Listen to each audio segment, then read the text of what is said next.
probably says that behind the scenes, make sure everything is nice and square. Well, that's about as far as that got.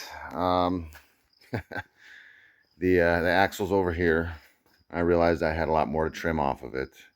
Also, the truck was doing the Carolina squat. It wasn't cool. So the front axle here, the front axle swap ended up turning into a rear shackle flip. So stay tuned and enjoy. All right, so I'm going to start the rear shackle flip here. I'm going to get to cutting these rivets off and loosen the bolts up and see what I got to do here. All right, I am up underneath the M715, pulling out the gas tank. This is the inside here. This is the front shackle mount.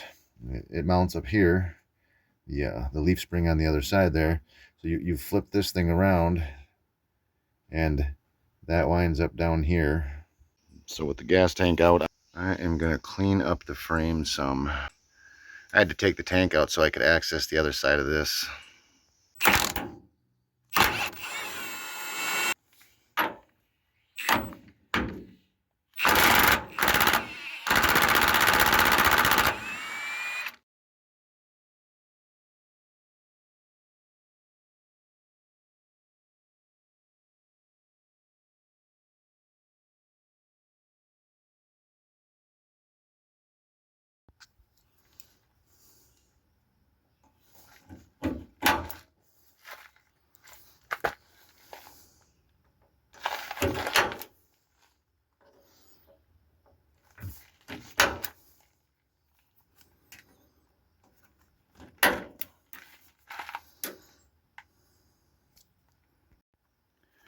So I got a smaller bit on that I'm going to use for my final hole, but drill a pilot hole with something smaller.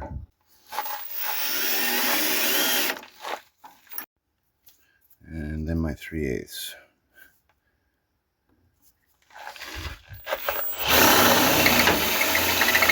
So there's my pilot hole through, and then my 3/8 nearly all the way through. I leave enough meat there so I can start hitting it with the punch. Then I got a punch that fits in there. BFH, or this is all I got right now. I just broke my other one, so I'll give this a few whacks and see how it goes. It hasn't moved yet.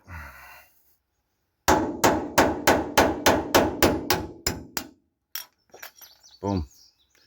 Just like that. I was hitting him with an air hammer yesterday after I just cut the heads off. I was air hammering it. I had an 8-pound sledgehammer trying to do that, and just gotta drill it out because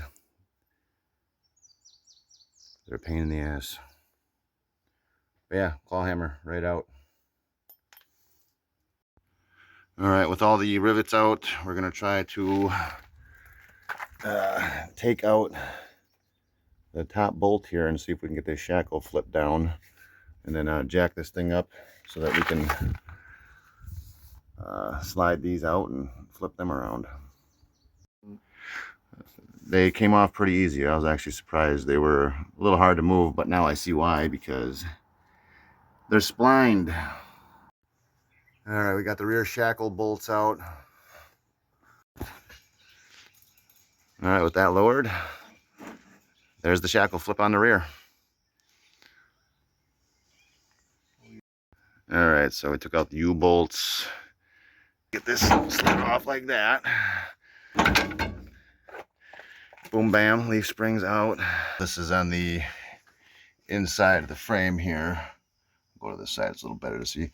So this is where your leaf spring hangs off on the front, on the outside here. And they welded these things in, so I got some cutting and grinding to do. I had to grind around. It's essentially a bolt that comes through here, and I had to grind around and cut in the ground. It's nothing bad. I didn't go very deep into this thing. I just took it down far enough to get that off, and nothing a welder can't fix. So there's the original hole, And actually from the back side here, you can see there is a different hole here that you got to drill out. All right, well now that we figured that out, I got the old man under there cutting the other one out.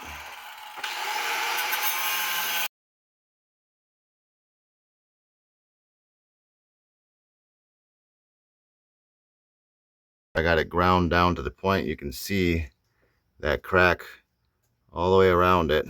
I also hit it with the hammer a couple times already, but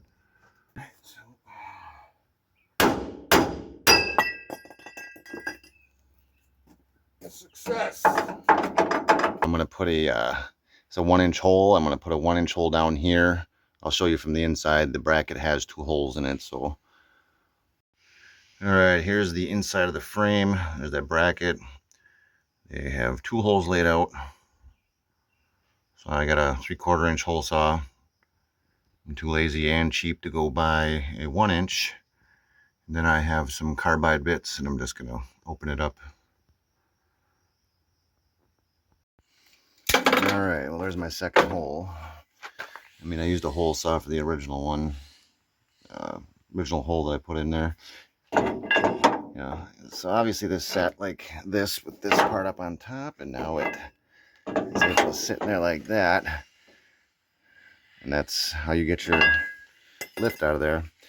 I mean, I had to pea grind it open some certain directions to get the holes to line back up with the brackets. Because after I drilled this hole and had it 1 inch, it was not exactly where it was supposed to be. So it's kind of a guessing game, and I just had to open it up a little more so that I can get those holes lined up.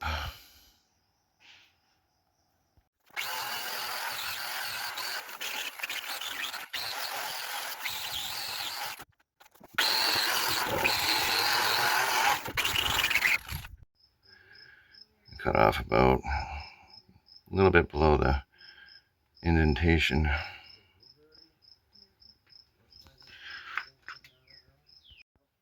There you go, fully restored. Restoring. Restoring,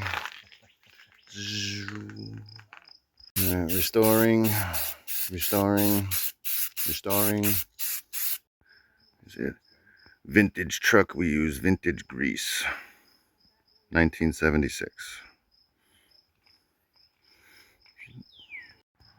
All right, well there it is. I haven't bolted it all up yet, but we just slid it together. There is the drop.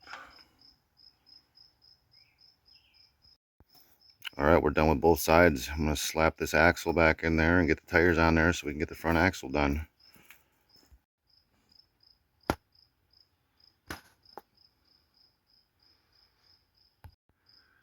All right, the rear shackle flip is done.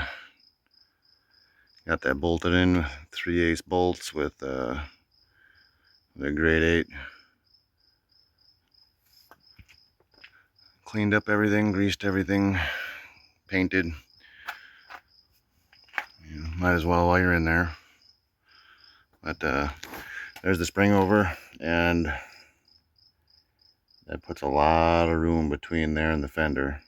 From the center of the axle to the top of the fender is 34 inches. So if I was to put a 44-inch tire on, it would come up to about there.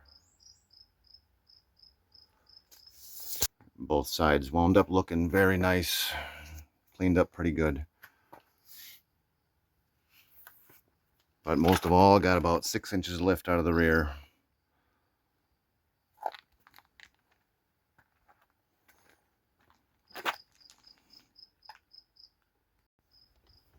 All right, well, thank you for watching the rear shackle flip. Like I said, I totally intended my next video to be the front axle swap, but as soon as we went to do that, I knew I had to do this first. I had to make sure that I had my caster angle and my pinion angles good on the front, so I had to bring the rear end up.